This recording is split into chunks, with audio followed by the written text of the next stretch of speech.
Yo, what is up, you guys, and welcome back to the fourth or fifth or something episode of the podcast with your main host, Isai. And also, we got here two special guests today. Well, one more special than the other because the other one's been here before. But Well, Diecies, how's it going, bro? How you been? Hey, I've been good, man. How are you? Good as well. If you guys don't know who Diecies is, you're living under a shell. I'm just kidding. But yeah, Diecies is a 78,000 subscriber, right? Yes, YouTuber, yeah? 78.1. So, yeah, Yep. he does Minecraft. 78.2 now. My bad. No, you're good. Not bad. But yeah, and then we got Gigs here with you're about to hit 600, right? you're about to, yeah. Yeah, it's Hey, not bad. let's go. But yeah, we invited Diecies because, bro, there's been a lot of history with you. You came from nothing. You came out of nowhere, and look at you now. You're one of the top up there. Would you say that? Yeah, I would say I'm probably one of the top Minecraft Bedrock YouTubers, for sure. PvP YouTubers. Yep, that's so true. To what point do you think you can go out there and say I made it, like on YouTube? Do you think you can go out there right now and say you've made it, or do you still want to? You think you're still Not yet. I think I still need to get there. I still need to build up my brand overall for my community. That's something I'm trying to do this year. That's one of my main goals is to continue to build my brand. But I think really the I made it is whenever you do hit that 100,000 and you do get that YouTube plaque. I think that's when a person could say they've made it on YouTube. Yeah, because I don't remember when the tweet was tweeted, but hopefully you remember. A long time ago, you tweeted out saying, "I'm making more money on YouTube than I am in my regular job. Should I quit my job and put 100% to YouTube?" What happened then? Back then when you tweeted, I hope you remember about it. You remember? Yeah. So I think that was like sometime middle of last year. I started YouTube started really kind of paying a lot more. I was getting a lot of stream donations. I was streaming a lot, and overall views started going up.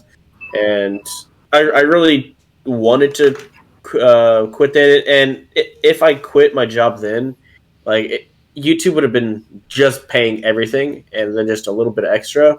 But I decided to keep my job just so I could have a little bit even more money to start saving. Yeah. And continue to save more money while still doing the same amount of work. And that's good though. Either way, it's good because I guess some people love YouTube, and YouTube can really pay for everything that you have, right? But people like being like on hands people. People don't like just staying there and doing videos. You want to go out there, build a house, build whatever you want. Yeah, but it's not bad. Yeah. One thing, can I say something though? Yeah, go for it. In all honesty, normally when you think about like YouTubers that made it out, made it out of the slum of YouTube or getting into the algorithm, basically. I guess that's a better way to put it. You are probably one of those people because I've watched your progress. When you were at like 3,000 subs coming up, I knew you based off of Action and Major Elixir at the time when you guys all like lived together at one point. You know, and I don't know. I'm impressed, and I admire like the things you do alongside with Action. And in terms of underrated, I do put you and Action in that boat together. I take some inspiration from what you guys do, and I really hope like on one day, maybe right now I'm kind of slacking, but one day I'll be like in the mix with you guys and just But I do admire how you guys work. The consistency and the persistency. Hopefully. Yeah. But yeah. But I respect that though. It does. It's super look. I appreciate that. Yeah, you just gotta keep going at it. It's consistency is pretty much key with the YouTube. If YouTube sees you're continuously putting in the time and effort, and like you have decent quality that keeps the viewers engaged longer, the longer the videos, that's the more YouTube will push it out. So that's something that I guess a good tip to focus on is viewer engagement, how long they're watching and stuff like that. When and I know this is a hard question for or a hard realization for a lot of YouTubers. When do you think you should give up? And what I mean with this is like, just take for example, Beijing Canadian. He Hmm. grinded all of his past years, but now he only gets like 30,000 views max, and he has almost 6 million subscribers.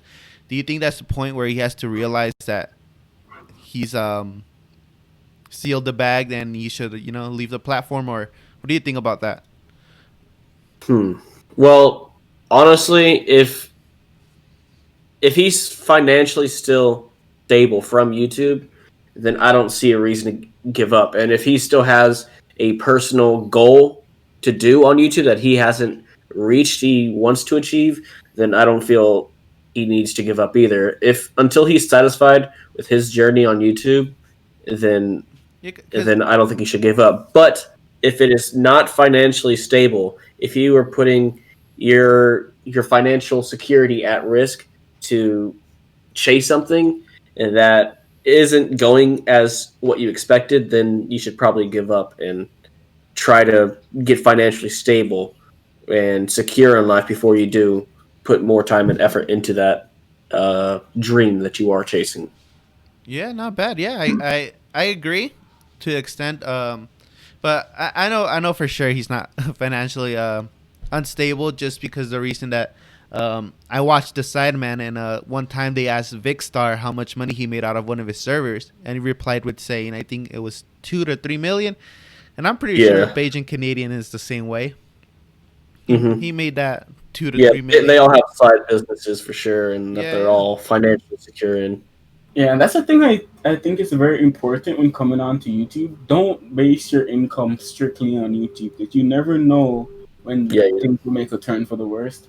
YouTube, you never, yeah, even though YouTube seems pretty stable now, that doesn't mean there isn't a chance it shuts down one day by some crazy reason, for some crazy reason. But you have yeah, to have a backup plan all the time, just so you don't end up in the slums or just in a bad spot. So yeah, always have a plan B yeah. going. You always gotta have something else going on. Yeah, for sure. Shit. And that's basically you and work. You said you're not leaving your job right now because Mm. it adds extra cash. So that doesn't really, Yeah, you know. exactly. If you can balance it, then why not? Moving on topic. You used to be what armed forces? You used to be just in a regular army, right? I was in the Marine Corps. The Marine Corps. Do you? So like, were you ever in the army, or just was it just that Marine Corps? No, just the just the Marine Corps. Now, I was just about to ask you if you ever killed anybody, but never mind. No, I was a reservist. I never like saw action or anything like that.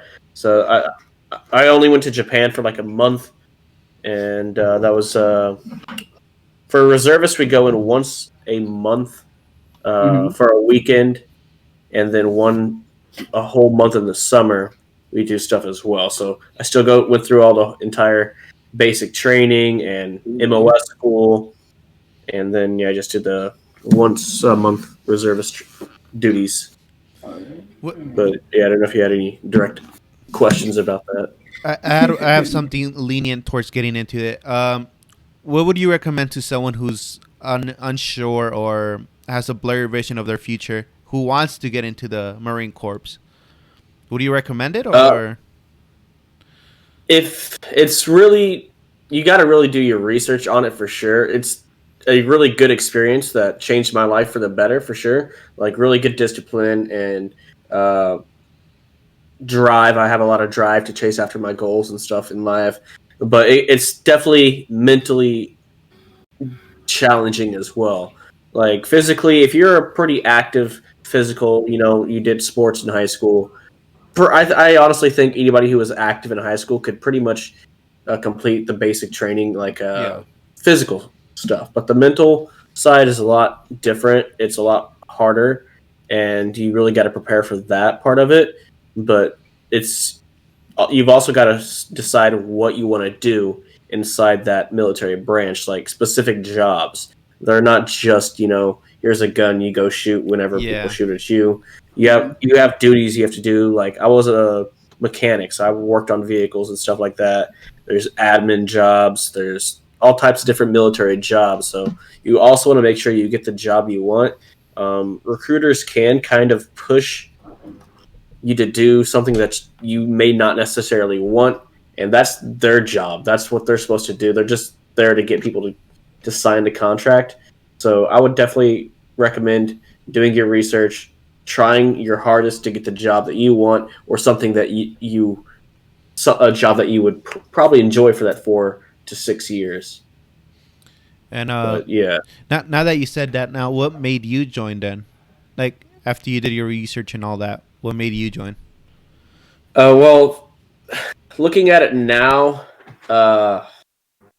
my brother went in and I saw how he came out, how it changed him, how my family changed their perspective on him. And like subconsciously, I was like, oh, okay, I'll do that too. Everybody's really happy of him. He seems to be perfectly fine and has, money to spend because, if you're on base, you really don't have hardly any bills except maybe your cell phone and food. So he was able to buy a lot of stuff from him. So I was like, okay, well, this seems like a really good thing for me that'll get me started off in life and make my family proud. So that's kind of what pushed me to do it. It's not bad. You did this with I'm guessing with a good mentality, right? Yes. Yeah, definitely. That's not bad at all. And how's your brother? Is your brother still active? No, he's we're both out now. Yeah, we're all living together. All right. Not But yeah, he was security forces in the Marine Corps and was stationed up in Washington. And then went to I believe Saudi Arabia or something like that. One of those countries Yeah. in the Middle East. I can't recall. This following next question is for both of you actually, and you guys can answer how it is. Why did all of us choose MCP and not MCPC? You know?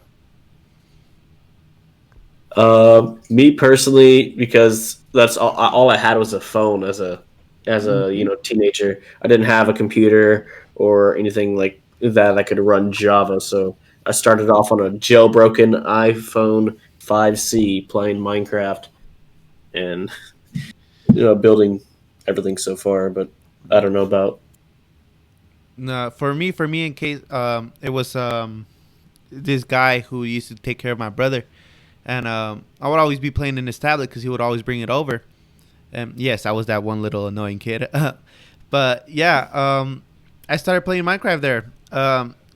I told him to buy it. He bought it, and then I started playing Minecraft. And I remember it was so hard to go against the zombies. That was the top thing at that moment. But yeah, I guess that's how we all started. Gigs, how did you start?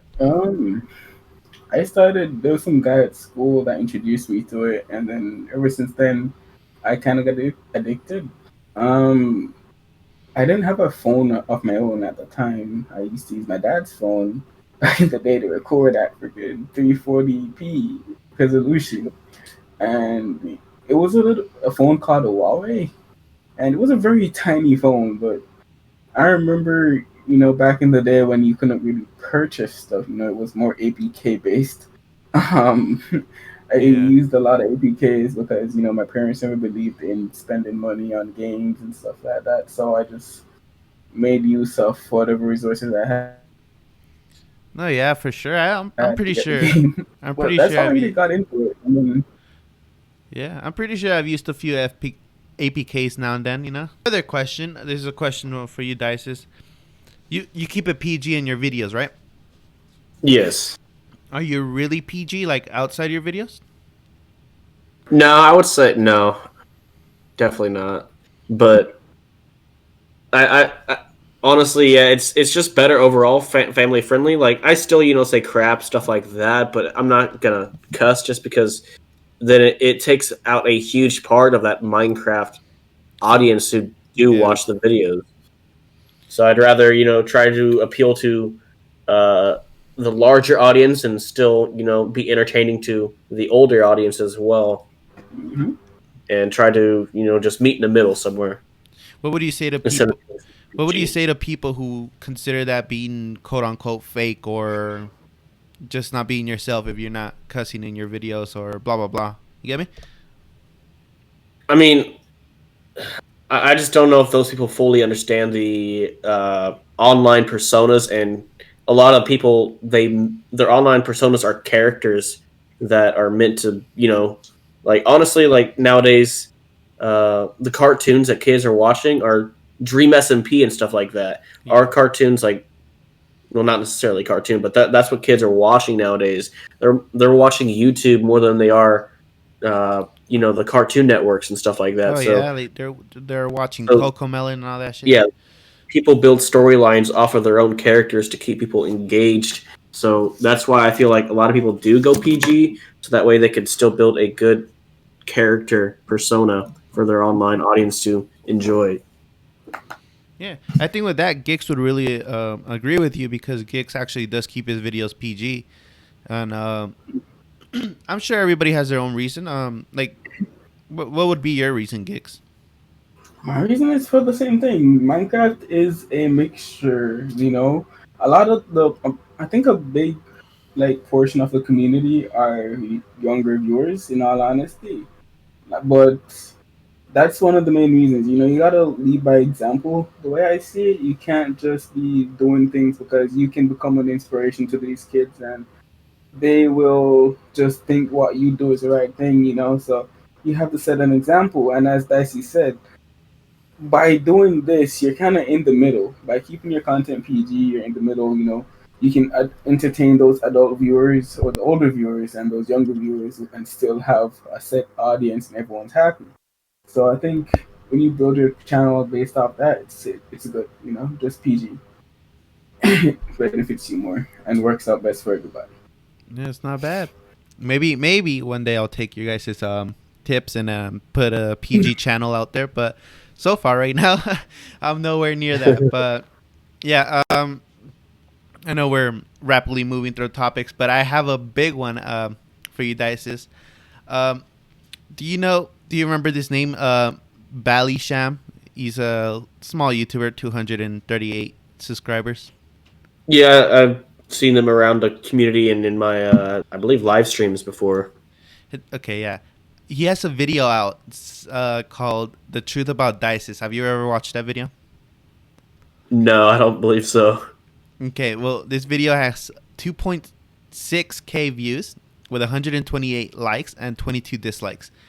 Um, Practically in this video, he's making his side of his story and your side of your story about how he. I'm not sure if he got banned or he's just making a video saying where you're live streaming and he's saying that you're saying that he's targeting you, that he's sniping you. Um, but he's trying to like expose that he's not sniping you, quote unquote. But it does look a bit sus from his side because he does look like he's targeting you. But what do you think about him? Like people like him?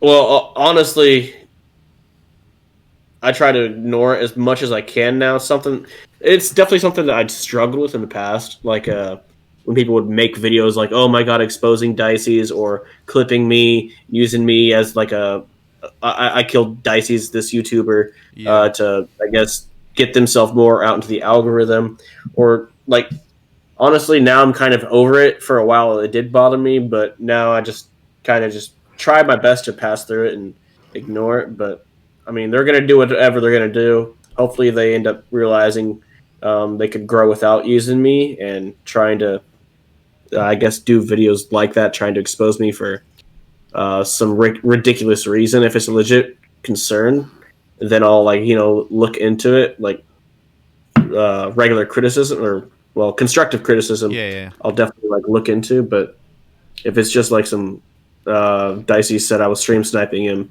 which I believe he probably did a lot, and maybe he wasn't that specific time, but he probably did before, and I might have said some words that probably weren't the best. But Yeah. Because and I'm gonna say this, and I'm not saying it to bring you down or anything, but there's a lot of people in the comment section that keep saying, yes, I've been banned before because supposedly I'm quote unquote snipe streaming Dicey's. oh well, a lot of those the Hive they can track when two people queue. a lot of them would queue the same time I would queue while I was streaming. So that's why a lot of people did get banned. They were queuing nonstop, and I would even requeue. They'd continue to requeue. The Hive has ways to track pretty much everything you do. They can look up every message you sent anytime throughout their entire server, and people don't realize this, so they could easily tell if someone is sniping. And I bring it up to occasionally I'll bring it up to the staff, and if they do their work and see something and they do something, that's not on me. That's just me bringing it up to their attention, and then they take the executive decision to do something. Yeah, that's I believe that's fair enough for everybody, not only for yourself, because this is what people don't understand, and this is like a common problem with society nowadays, that if you report a problem, you're not the one to take action on it. And what I mean with society nowadays is that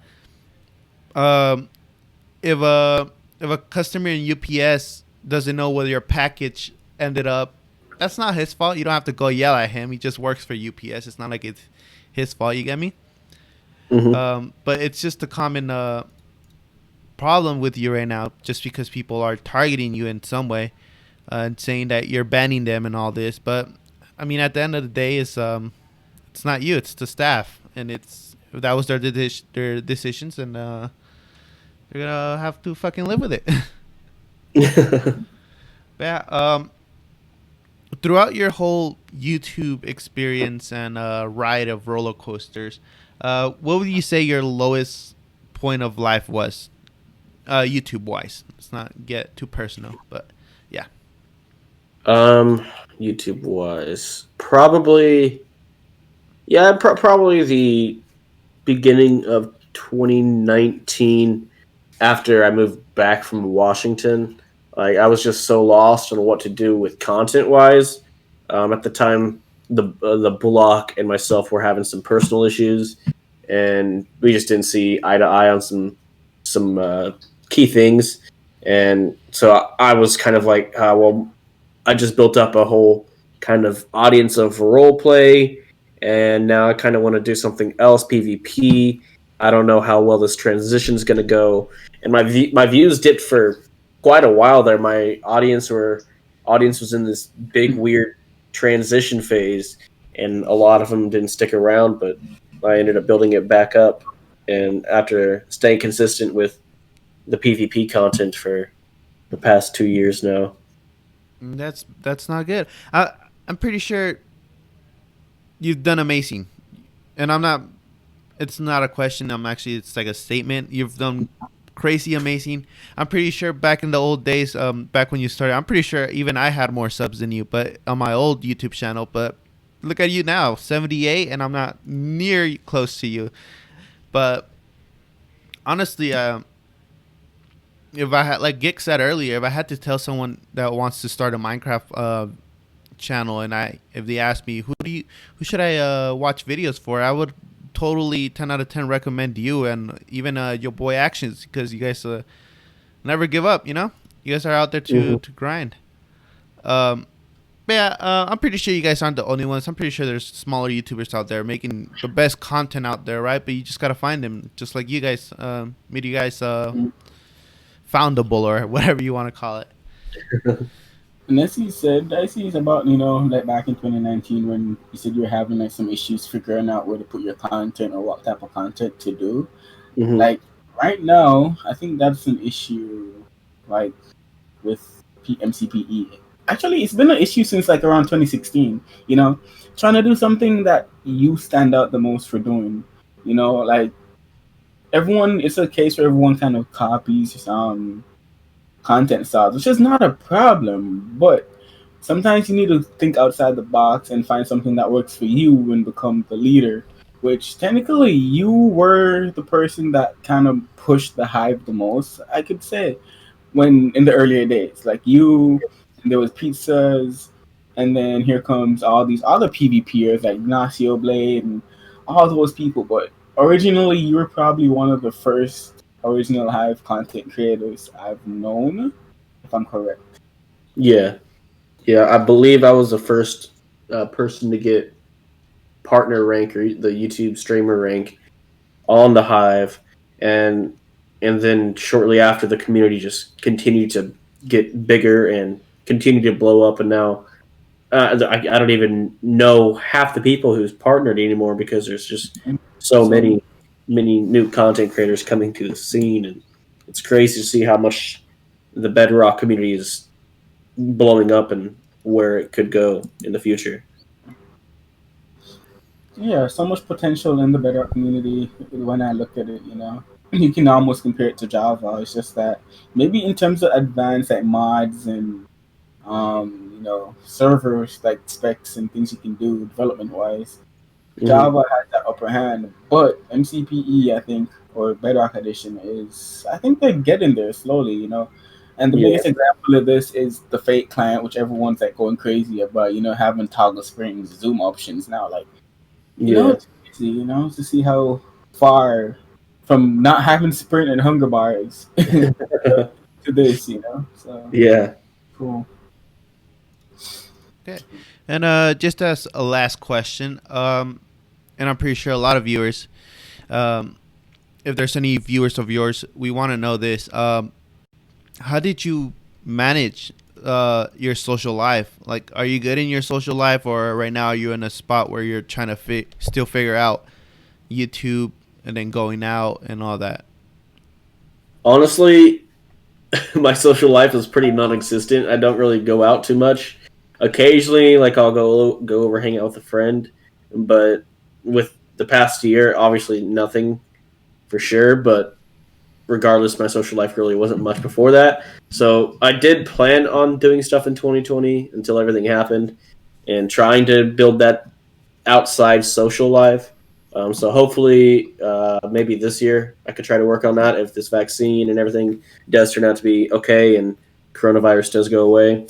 But yeah, as of right now, I'm pretty much sacrificing my social life to build this dream, and then I'll work on that whenever I do get more comfortable. It was a pretty interesting podcast today. I hope you guys really enjoyed it. Our guest, yeah, thanks for coming on. Bro, there has to be a part 2 in the future, when things get a little bit more saucy. But yeah, before and after, bro, And as if we can get in touch with you at that time, bro. Oh, for sure. Yeah, bro. Yeah, we'll have to set it up for sure. Hope you remember us when you're up there in the 1 million already. But yeah,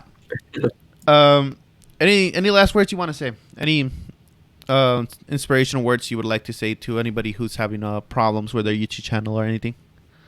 You just gotta stick through it. I know it's rough. YouTube's a roller coaster. Just like a lot of other content creators say, the hardest goal to get to is honestly 10,000, and then it gets easier from there. So focus on 10,000 subscribers first, or even just 100 subscribers, then 1,000, 5,000. Just set these goals that you could potentially get to, and just keep pushing for it, and it'll happen before you know it. And you heard the man, guys. Links to his YouTube channel are going to be down in the description, including his Twitter and his Twitch channel. But yeah, I hope you guys really enjoyed. Gigs links are also in the description. Don't worry, I didn't forget about you, Gigs. But yeah, I hope you guys really enjoyed. Make sure to leave a like, subscribe, and we'll see you guys in the next episode.